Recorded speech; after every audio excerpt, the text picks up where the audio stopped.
Assalamualaikum warahmatullahi wabarakatuh. Anak-anak, jumpa lagi di materi IPA ya. Pada bagian sebelumnya kamu telah belajar tentang organ tumbuhan.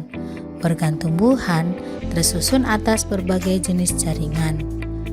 Ayo, siapa yang masih ingat apa itu jaringan? Jaringan adalah sekumpulan sel yang memiliki struktur yang sama yang membentuk suatu kesatuan untuk memberikan fungsi tertentu. Berdasarkan aktivitas pembelahan sel penyusun jaringan selama masa pertumbuhan dan perkembangan, jaringan tumbuhan dapat dikelompokkan menjadi jaringan meristem atau jaringan embrional dan jaringan permanen atau jaringan dewasa. Jaringan meristem atau disebut juga jaringan embrional merupakan jaringan yang sel-selnya aktif membelah diri secara mitosis. Hal ini menyebabkan sel-sel tumbuhan semakin bertambah dan menyebabkan tumbuhan mengalami pertambahan tinggi dan volume. Berdasarkan asal bentuknya, jaringan meristem dapat dikelompokkan menjadi dua macam, yaitu meristem primer dan meristem sekunder. Meristem primer adalah jaringan meristem pada tumbuhan yang sel-selnya aktif membelah. Meristem primer pada umumnya terdapat pada ujung batang dan ujung akar. Oleh karena itu, meristem primer menyebabkan pertumbuhan primer pada tumbuhan. Contohnya adalah pertumbuhan vertikal atau perpanjangan akar dan batang. Sedangkan meristem sekunder berasal dari sel-sel dewasa yang berubah sifatnya menjadi merismatik kembali atau aktif membelah kembali. Contohnya adalah kambium pembuluh atau kambium vaskuler dan kambium gabus atau velogen. Kambium vaskuler merupakan lapisan sel-sel yang aktif membelah yang terletak di antara pembuluh angkut xilem dan floem. Kambium vaskuler ini banyak terdapat pada batang dan akar tumbuhan dikotil, sedangkan tumbuhan monokotil pada umumnya tidak memiliki kambium vaskuler. Aktivitas kambium ini menyebabkan tumbuhan mengalami pertumbuhan sekunder sehingga batang menjadi besar. Aktivitas pembelahan kambium vaskuler ke arah dalam akan membentuk xilem sekunder, sedangkan pembelahan ke arah luar akan membentuk floem sekunder.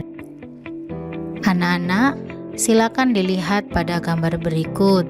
Ini adalah lingkaran pada tumbuhan, disebut sebagai lingkaran tahun. Lingkaran tahun ini terbentuk karena aktivitas kambium vaskuler yang dipengaruhi oleh musim.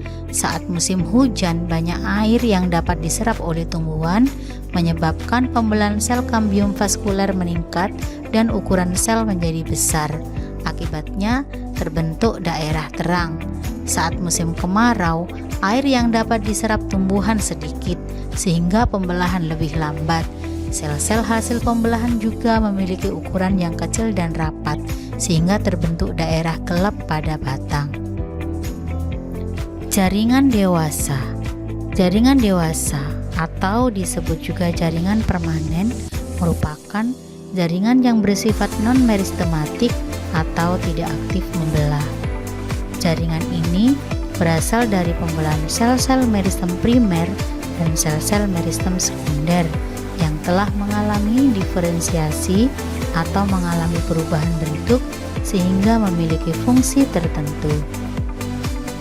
Berdasarkan fungsinya, jaringan dewasa dibedakan menjadi 4, yaitu jaringan pelindung, jaringan dasar, jaringan penyokong, dan jaringan pengangkut.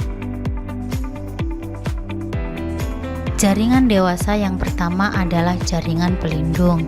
Jaringan pelindung terdapat di seluruh permukaan luar tumbuhan. Tumbuhan membutuhkan jaringan pelindung untuk melindungi bagian dalam tumbuhan dari berbagai pengaruh luar yang merugikan, misalnya hilangnya air akibat suhu yang meningkat dan melindungi dari kerusakan mekanik. Contoh dari jaringan pelindung yaitu jaringan epidermis. Sel-sel epidermis dapat berkembang atau mengalami modifikasi menjadi alat pelindung tambahan.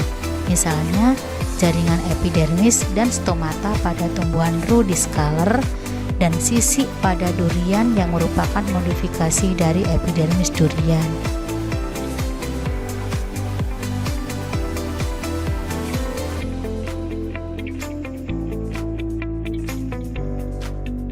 Jaringan dasar. Jaringan dasar merupakan jaringan yang hampir terdapat pada seluruh bagian tumbuhan. Jaringan dasar seringkali disebut jaringan pengisi. Jaringan ini berperan penting dalam semua proses fisiologi atau metabolisme pada tumbuhan. Contoh dari jaringan dasar ini yaitu jaringan parenkim. Jaringan parenkim dapat berdiferensiasi menjadi banyak jenis jaringan parenkim lain, misalnya pada buah dan umbi.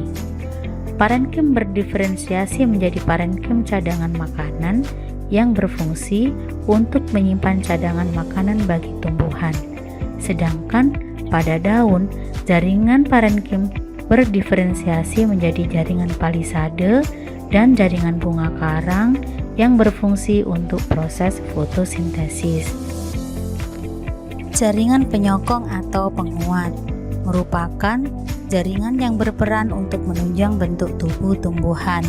Berdasarkan bentuk dan sifatnya, jaringan penyokong dapat dibedakan menjadi dua macam, yaitu jaringan kolenkim dan jaringan sklerenkim. Jaringan kolenkim merupakan jaringan yang berfungsi untuk menyokong bagian tumbuhan yang masih muda. Sel-sel jaringan kolenkim memiliki dinding sel yang mengalami penebalan namun tidak merata. Sedangkan jaringan sklerenkim merupakan jaringan penguat yang bersifat permanen. Jaringan sklerenkim berfungsi untuk menyokong tubuh tumbuhan yang sudah tua. Jaringan dewasa selanjutnya adalah jaringan pengangkut, disebut sebagai jaringan vaskuler. Jaringan pengangkut terdiri atas dua jenis, yaitu xilem dan floem. Xilem berfungsi untuk mengangkut air dan zat-zat terlarut di dalamnya dari akar menuju daun, sedangkan floem berfungsi untuk mengangkut makanan hasil fotosintesis dari daun ke seluruh tubuh tumbuhan. Anak-anak, bagaimana pelajaran jaringan tumbuhan hari ini? Saya berharap kalian bisa memahami dengan baik. Assalamualaikum warahmatullahi wabarakatuh.